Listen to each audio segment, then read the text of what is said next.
ይህ ታሪክ የሚጀምረው በ18ኛው ክፍለ ዘመን መገባደጃ ላይ የአትላንቲክ የባሪያ ንግድ በከፍተኛ ደረጃ ላይ በነበረበት ወቅት የተከሰተ እውነተኛ ታሪክ ነው። ታሪኩ የሚያጠነጥነው ኦላውዲ ኢካዊያኖ በተባለ ሰው ሕይወት ዙሪያ ነው።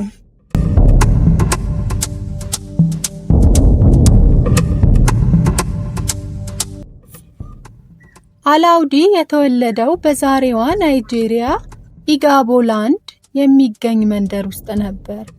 ገና የ11 ዓመት ልጅ እያለ ከእህቱ ጋር በቤታቸው አካባቢ በመጫወት ላይ ሳሉ በታጠቁ ሰዎች ታፍነው ተወሰዱ። አጋቾቹም ለሳምንታት በጫካና በወንዞች ውስጥ እየነዱ ወደ ባህር ጠረፍ ካደረሷቸው በኋላ በወቅቱ የባሪያ ንግድ በሰፊው ይካሄድበት ለነበረው የአውሮፓ የንግድ መርከብ ሸጧቸው።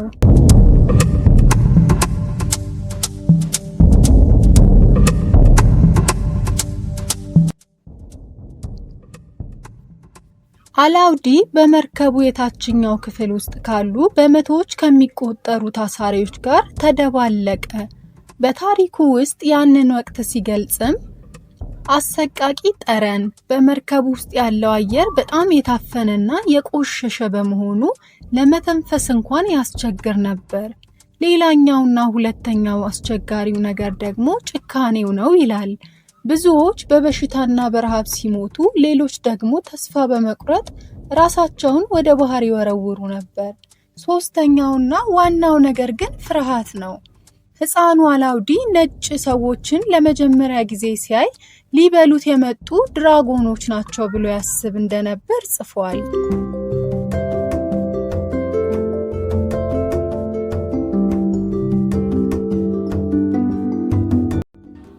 ታሪካችንን ገታ እናድርግና በባሪያ ንግድ ላይ ያላችሁን ሐሳብና አስተያየት እስኪ ኮሜንት ላይ አስፍሩልኝ።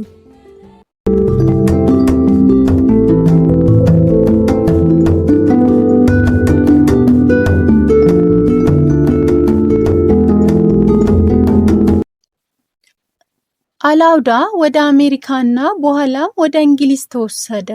በተለያዩ ጌቶች እጅ ቢወድቅም ከአብዛኞቹ ባሪያዎች በተለየ እድል የማንበብና የመጻፍ እድል አገኘ።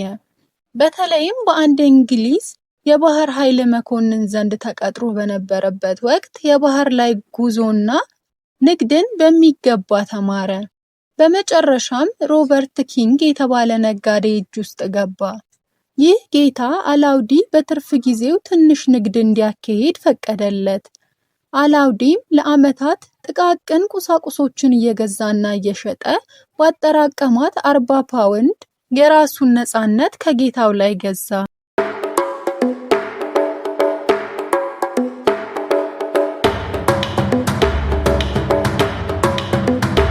አላውዳ ነፃነቱን ካገኘ በኋላ ወደ ለንደን ተጓዘ። እዚያም የባሪያ ንግድ እንዲቆም የሚታገሉ ዘ ሰን ኦፍ አፍሪካ የተባሉ የጥቁር መብት ተሟጋቾች ቡድንን አቋቋመ። በ1789 ዓ.ም የራሱን የህይወት ታሪክ የሚያክል ዘ ኢንተረስቲንግ ናራቲቭ ኦፍ ዘ ላይፍ ኦፍ ኦላዳ ኢኩያኖ የተባለ መጽሐፍ አሳተመ። መጽሐፉ በዓለም ዙሪያ ታዋቂ ሆነ። ሰዎችም ስለ ባሪያ ንግድ አስከፊነት በቀጥታ ከባለ ታሪኩ አንደበት እንዲረዱ አደረገ።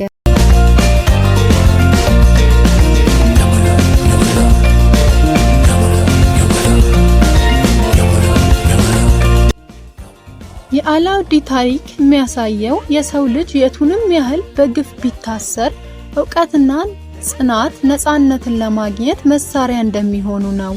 የሱ መጽሐፍ በ1807 ዓ.ም እንግሊዝ የባሪያ ንግድን በሕግ እንድታግድ ካደረጉ ትልልቅ ምክንያቶችም አንዱ እንደሆነ በታሪክ ይታወቃል።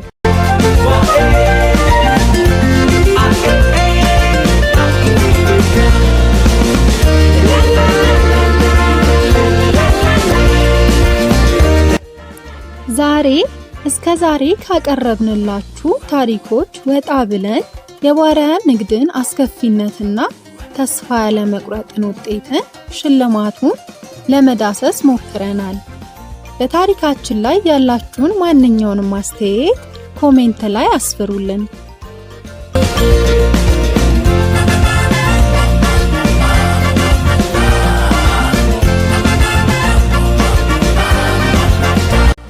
በሚቀጥለው ሳምንት በሌላ በአዲስ እውነተኛ ታሪክ እስከምንገናኝ ሰላም ቆዩ። ቸር ሰንብቱልኝ።